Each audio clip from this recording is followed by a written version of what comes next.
Hi there, I just wanted to go over the purchase contract for you. So if you're looking at this video, it's because you're about to purchase a house or I am writing a contract for you. So I want to make sure you know what you're getting into here. So I have the contract. The premises address will be obviously at the top, the date also. I shall add the county and the parcel number of the property. Then we shall put in the full description, and that will be the address. Then the purchase price will come in the form of numbers, and also I will write it out just like you would write a check. Any additional comments or conditions and terms in the contract, and this would include if you have to sell your house first, or if there's a change in home warranty, or different things will go into that section. The attorney approval clause, if you'd like to have an attorney, I'm going to give you a couple days or 3 days in order to speak to one and have them review this contract for you, and you're more than welcome to do so.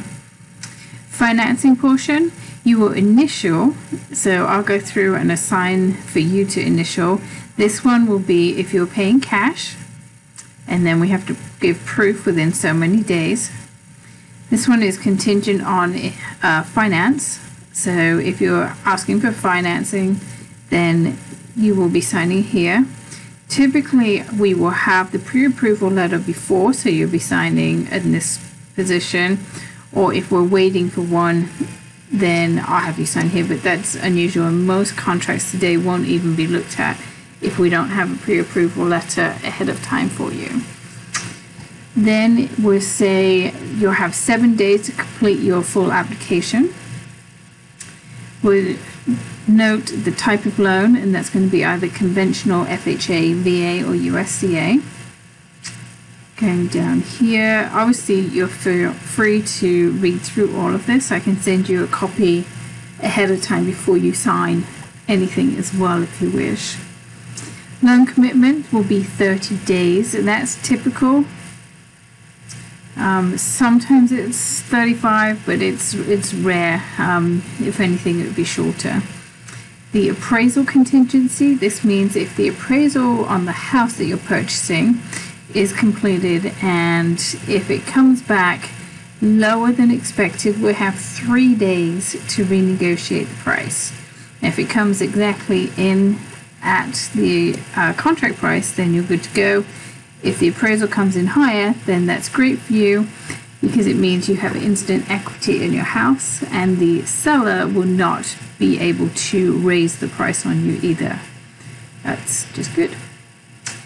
Demand for financing means that the seller can ask for proof that you're actually going through financing and that you've started that process. Taxes and assessment. This just says if, let's see. So taxes are paid in arrears. So what the seller will do is give you the taxes up to the date in which they've lived in the house. So that will be given to you as a credit, and then when the tax bill is due, you are responsible for that. Okay.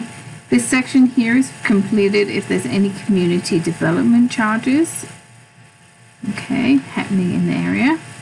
Next section is fixtures and equipment. So down here I will be adding which equipment, or sorry, fixtures, things like appliances in the house will be added here. Anything that we saw in the house that you would like to stay that is fixed. So typically the kitchen appliances are added here.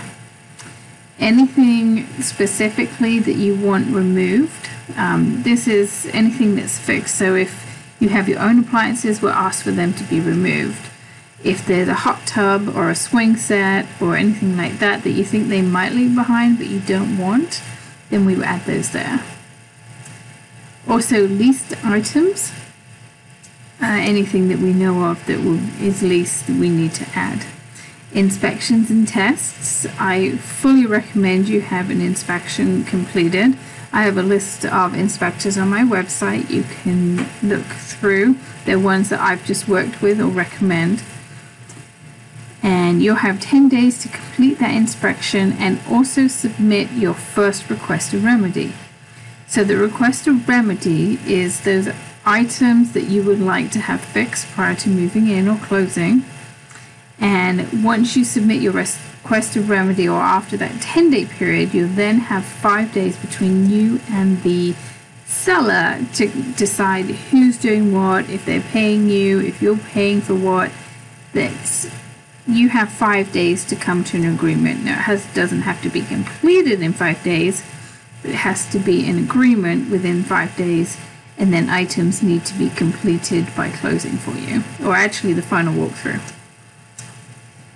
The home warranty, typically we ask for American Home Shield. If it's already assigned, then that will change and be noted in that first conditions and terms on the first section there. Gas line warranty is included in the American Home Shield, and also typically most warranties include that, but we want to make sure that is included as well for you. The deed says that the seller knows no reason of why they can't sell the house, and the deed is fine, and there's no extra zoning that's changed or anything like that. Title insurance, so the seller will pay title insurance for you. Okay, going down here. Utility charges, so this says that they will pay all utility charges on your behalf prior to closing. Let's see.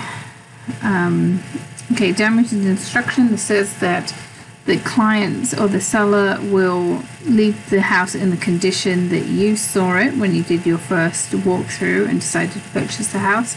If not, they have to put it back to that same condition. They have certain time frames and they have to let you know by, that kind of thing. Earnest money. So I typically don't offer earnest money unless and wait for the seller to request it.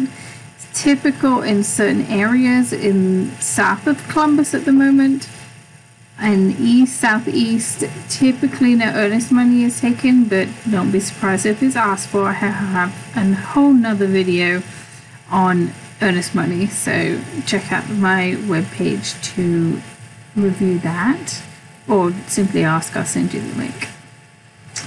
Okay, let's see, additional provisions. It says time is of the essence. Let's see, terms, definition of what a broker is. Signatures can be manual or electronic. Usually you'll sign most things by .move, which is this program we're looking at now. Date of acceptance, the contract date, and offers everything that's written and dated when signed. If the property is owned by a foreign investor, then there's some extra work we have to do there, which obviously we will find out ahead of time. Let's see, advice and assistance. If you want advice on legal matters, I am not a lawyer, and I would refer you to a real estate attorney at that point, and our broker is not a lawyer either. Fair housing rules. If you feel you've been discriminated against in any way, then we need to report that if you're a member of a protected class. Let's see, property disclosure. I'll be sending you the property disclosure for the property, and which we will both look through and make sure that all looks fine and acceptable to you. Sex offenders registration. If you want more information about that, you can go to the sheriff's website to find that information. Let's see. Concessions. You're allowing the broker or my office to report the sale to the MLS, multiple listing service. Conditions. Property condition. Let's see, has given the opportunity to examine the property. So you've been given the opportunity to look at the property and also do your inspections. Feel free for legal counsel.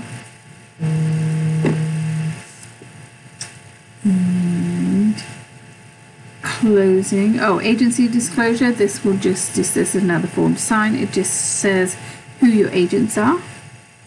Closing date, we will put in there. Date of final walkthrough, typically 2 days prior to closing. Possession, usually we'll get possession at closing. And how often we will, or how long we will offer the sellers to think about the contract. Usually 24 hours is maximum. It does depend on the situation sometimes too. You will sign one side, the seller will sign the other side. If you've got attorneys involved, they go in here. My information is the buyer's agent is on the left and the seller's agent is on the right. So if you have any other questions before signing the purchase contract, feel free to contact me. It is a 13-page document. Hopefully I've given you a quick overview of what to expect and what's in the contract, but feel free to reach out if you have more questions. You have a great day, and let's go buy a house. Realtor Katy, on the move, helping you move.